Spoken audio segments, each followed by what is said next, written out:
Olá, povo de Deus, a paz do Senhor Jesus. Você não sabe da maior. Sabe o que eu estou aqui? Eu estou com a Bíblia Sagrada aqui. Ela está aberta em Ezequiel, capítulo de número 23. E nós vamos estar falando hoje acerca de uma parábola muito importante. O texto está falando de Ezequiel 23 sobre uma parábola que diz respeito à nação de Israel. Ezequiel 23 é o texto de hoje. Para mim, uma satisfação muito grande, uma alegria muito grande estar contigo e você está comigo aqui também. Eu peço encarecidamente, mais uma vez, que você se inscreva, compartilhe, comenta, curta, né? E aquelas pessoas que também nos têm em contato mais próximos e nos elogia ou faz uma crítica construtiva, eu peço a você, por gentileza, faça aqui embaixo nos comentários. Nós temos aí por volta de 330 pessoas inscritas nesse canal. Eu glorifico a Deus pela sua vida, porque você está me dando um voto de confiança. Muito obrigado. E eu peço a você que pelo menos 10% desses 330 pessoas comentarem aqui, compartilharem os nossos vídeos, nós chegaremos ainda em mais pessoas para a glória de Deus. Deus em Cristo abençoe. Nós vamos falar sobre esta parábola que está descrita em Ezequiel, capítulo de número 23, e o versículos de número 1 ao 4, que diz assim: veio mais a minha palavra do Senhor, dizendo: filho do homem, houve duas mulheres, filhas de uma mesma mãe.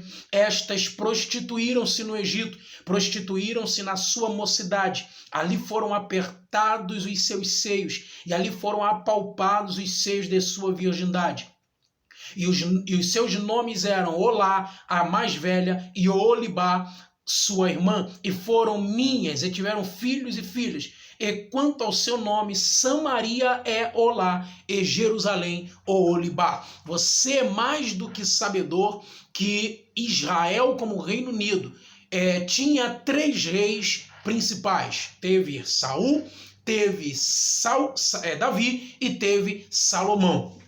Quando chegou no período de Roboão, nós vamos observar que houve esse racha, houve um problema, uma dificuldade, algumas dificuldades políticas, outras de cunho religioso. E nós vamos observar que, por mais que estivesse profetizado pelo próprio Deus, por meio dos profetas, que Jeroboão seria rei no Reino Norte, né? Havia ali uma perturbação da ordem, digamos assim, da ordem pública naquele país, naquela nação, que até então era uma nação unida, a nação de Israel. E aí nós vamos observar que Jeroboão, ele vai tornar-se rei de Israel agora como 10 tribos. Você perceba que há uma distinção clara na Bíblia, e aí você precisa tomar cuidado quando você lê que o texto, a palavra Israel, a partir de 1 Samuel, de 2 Samuel, de Crônicas, de Reis, você olha para a palavra Israel e não pode olhar mais como Reino Unido, mas sim como Reino dividido. Israel, portanto, é o nome pelo qual Jeroboão será rei, enquanto Jerusalém será o rei Roboão. Nós vamos observar também que tanto Israel quanto Jerusalém ou Judá vão se corromper, né? Vão se corromper, diante do próprio Deus, eles vão então se enamorar com a prostituição, porque para Deus o adultério espiritual é a prostituição, e prostituição para Deus é adultério espiritual, uma vez que Deus, né, o próprio Deus, no livro de Oséias, no capítulo de número 2, vai falar que Israel é a sua esposa. Deus considera Israel, como Reino Unido, ali naquele caso específico, como a sua esposa, e como esposa que foi após outros deuses, adorar a outros deuses. Estes deuses então tornaram-se amantes de Israel. E a Bíblia faz uma terrível comparação que tanto Judá, como 2 tribos, Judá e Benjamim, Judá, que capital Samaria, quanto capital Jerusalém, melhor dizendo, quanto Israel, cuja capital primeiro era Tirza, e depois virou a ser Samaria em 880 a.C., com o rei Onri. Nós vamos observar que tanto uma contra a outra elas então enamoraram outros deuses, tornando-se então adúlteras. A Bíblia vai dizer nesta parábola que Samaria é Olá e Jerusalém é Olibá. As duas irmãs enamoraram o Egito, tiveram relações com o Egito, e aqui fala inclusive que os seios foram apalpados, os seios, a sua virgindade foi tirada, ou seja, é um Deus que quer tanto Judá quanto Israel perto deles para si, né? Tanto Israel quanto Judá, eles rejeitam este Deus e vão se deitar com outros deuses e vão enamorar outros deuses, trazendo então um adultério espiritual. E é por esse motivo, inclusive, que a Bíblia vai dar testemunho de que por um momento Israel será rejeitado também por este Deus, tanto no próprio período do silêncio, quanto no período do Novo Testamento, que vai se abrir um parêntese para que a igreja pudesse ser inserida no rol da salvação, no critério, no plano divino para a salvação. A igreja é inserida naquele contexto, por causa de João 1,11, que veio para o que era seu e os seus o rejeitaram. Mais uma vez, Deus tenta trazer Israel para perto, e como o próprio Jesus fala, quantas vezes quis fazer de você como a galinha faz com os seus pintainhos e vocês não quiseram. Aqui está uma prova irrefragável, como gosta de dizer o pastor Elias Soares de Moraes, né? Uma prova irrefragável de que Israel rejeita Deus, vai após outros deuses, se deita.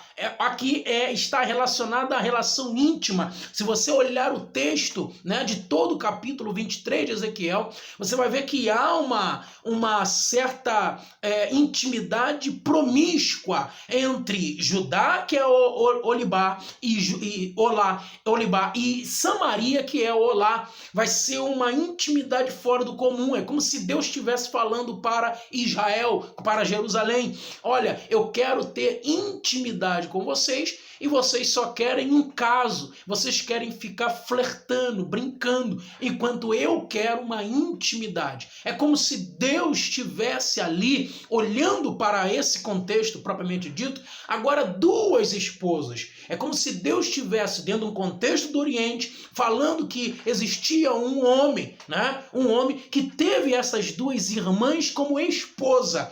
E Deus está falando: vocês eram uma só, agora se dividiram, mas mesmo assim eu quero vocês duas para mim. Ou seja, que do próprio Deus, para Deus, né? Ele sabe muito bem que era apenas um povo.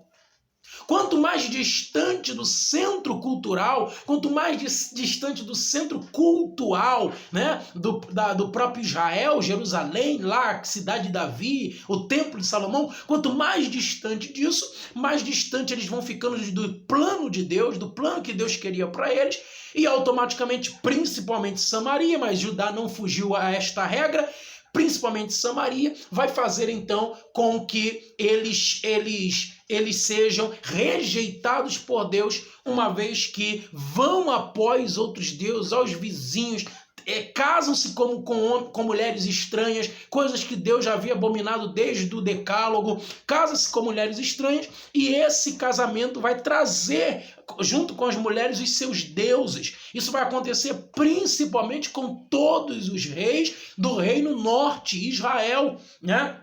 Do Reino Norte, Israel.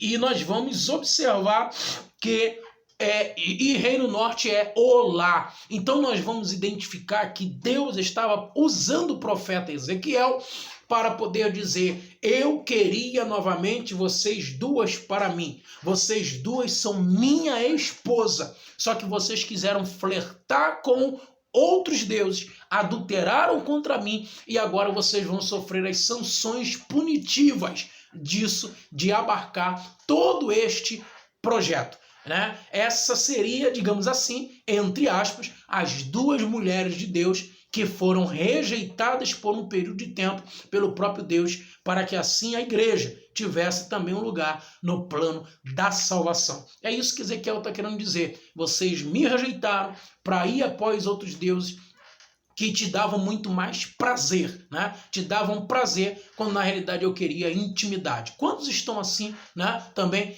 procurando prazeres quando Deus quer que nós tenhamos com Ele intimidade. Intimidade é conhecê-lo profundamente. Intimidade é ter Deus como centro da nossa vida, e isso Israel e Judá rejeitaram naquele momento. Então também que esta palavra possa também falar contigo aí, né? Deus, ele quer intimidade conosco, ele quer comprometimento, ele quer que nós tenhamos esta intimidade com ele. Intimidade mesmo de um casal, em que um casal é um só, né? Assim também nós precisamos ser um com Deus, como Jesus foi um com o próprio Pai. Assim, Deus possa continuar abençoando a sua vida neste momento. Deus em Cristo abençoe, e eu peço mais uma vez que você não esqueça de dar o joinha e ativar o sininho das notificações, inscrevendo, compartilhando, comentando aí para a glória de Deus. Canal Galardoado de Ensino, o ensino de presente para você.